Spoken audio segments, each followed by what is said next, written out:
welcome to my channel Quick Learning. Here I am going to explain an ancient history chapter, that is Harappan civilization. बच्चों, आप लोगों ने class 5th तक early mains की life के बारे में पढ़ा था कि how the early man had survive there life. They were nomadic people.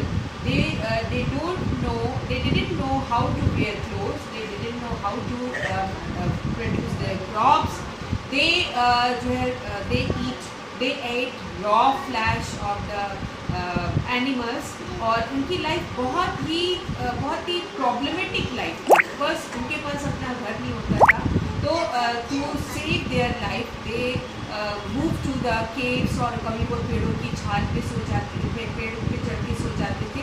तो that time was very difficult for the early man.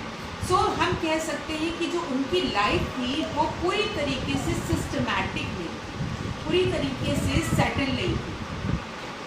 Here I am going to explain after the time of early man, जिसे कहा गया civilisation.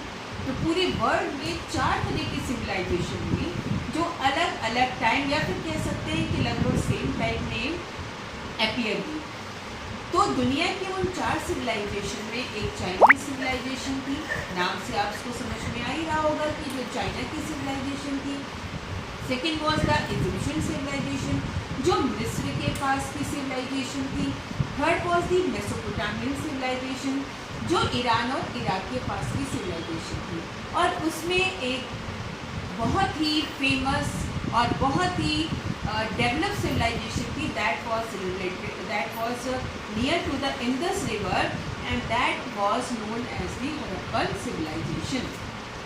So Harappan civilisation को अगर हम कहें तो हमारे इंडिया की सिविलाइजेशन थी. हालांकि ये सिविलाइजेशन पाकिस्तान के पास खोज में मिली. तो जो हड़प्पा सिविलाइजेशन थी बच्चों, वो उस समय अगर हम बात करें तो पाकिस्तान के पास की सिविलाइजेशन थी. पाकिस्तान में जो इंडस रिवर है वहाँ के पास की सिविलाइजेशन थी. In that time Pakistan was not separated from India. Right, it was combined with India, so we can say that that civilization, the Harappan civilization, was related to our India civilization. अब बात आती है कि इस civilization का पता कैसे चला. तो ये उस समय की बात है कि जब हमारे हिंदुस्तान में ब्रिटिशर्स रूल कर रहे थे.